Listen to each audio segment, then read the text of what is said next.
大家好，近日微软召开了2023 Ignite 技术大会，大会的详细情况由 Rosie 为您带来播报。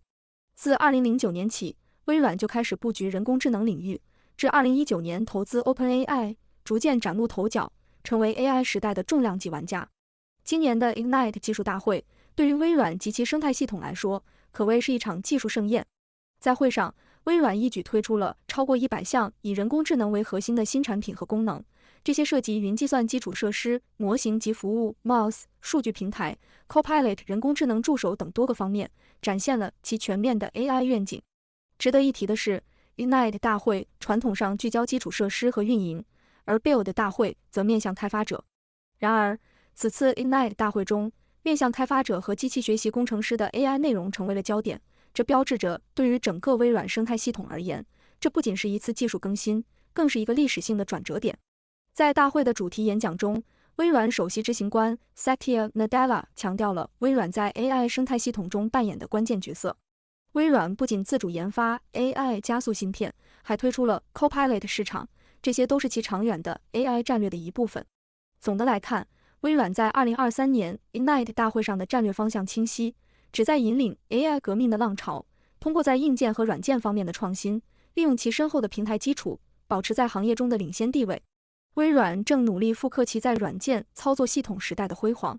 微软在构建系统平台方面的经验丰富，从早期的 Windows 平台 O 和 COM 的开发，到21世纪初的 Microsoft.NET 和 Visual Studio 推动 Web 服务的发展，再到上个10年成功推出的 Azure 平台，这些都是微软技术实力和前瞻视角的证明。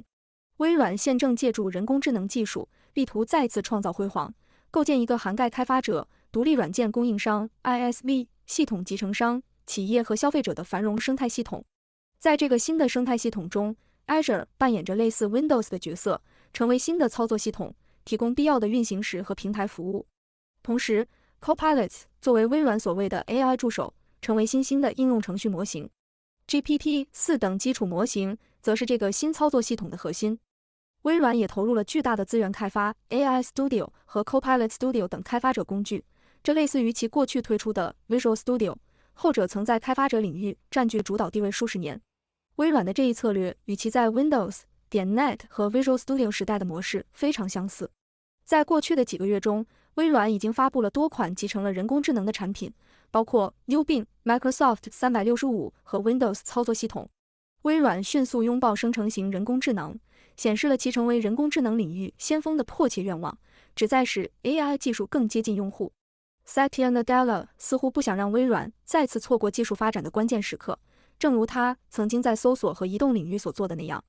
在过去， CPU 的发展规则和架构影响了软件的发展，如今 GPU 正在改变人工智能的发展路径，而微软正寻求在这一关键领域中发挥主导作用。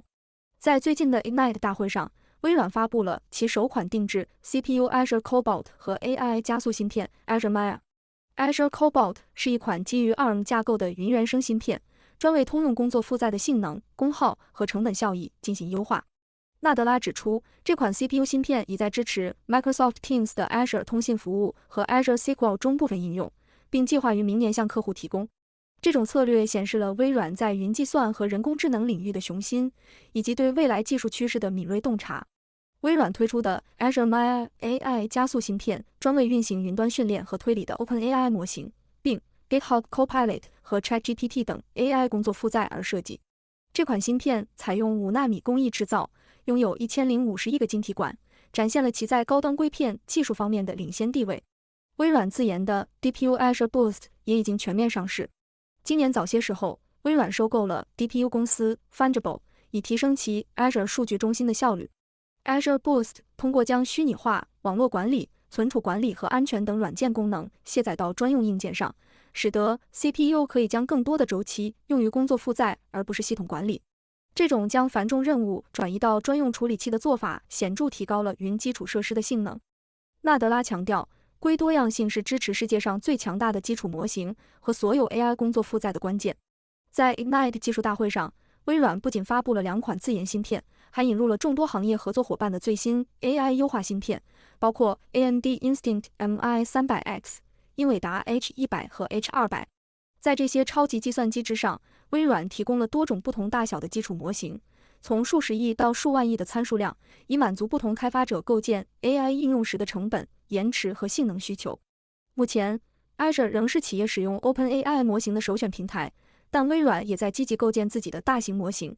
与此同时，微软还在开发轻量级的小型语言模型，如 Phi 1.5 13亿参数和 Phi 2 27亿参数，与更大型的 Llama 2模型参数从70亿到700亿不等相比，它们更小，资源需求更少。这些小型模型特别适合嵌入到 Windows 中，提供本地 Copilot 体验，无需频繁与云端通信。微软还发布了 Visual Studio Code 的扩展，允许开发者在云中微调这些模型，并将其部署到本地进行离线推理。此外，微软研究院还开发了 Florence 模型，能够分析和理解图像、视频和语言。同时，微软的模型平台 Azure ML 现在还支持包括 Llama、Code Llama、Mistral 7B、Stable Diffusion、Whisper v3、Blade、Clip、Kraken 和 NVIDIA Nematron 等多种开源基础模型，为客户提供了最全面和广泛的基础模型选择。这些动作体现了微软在 AI 领域的全方位布局，以及其对技术前沿的深刻洞察和快速适应能力。谢谢您的收听，我们下个节目再见。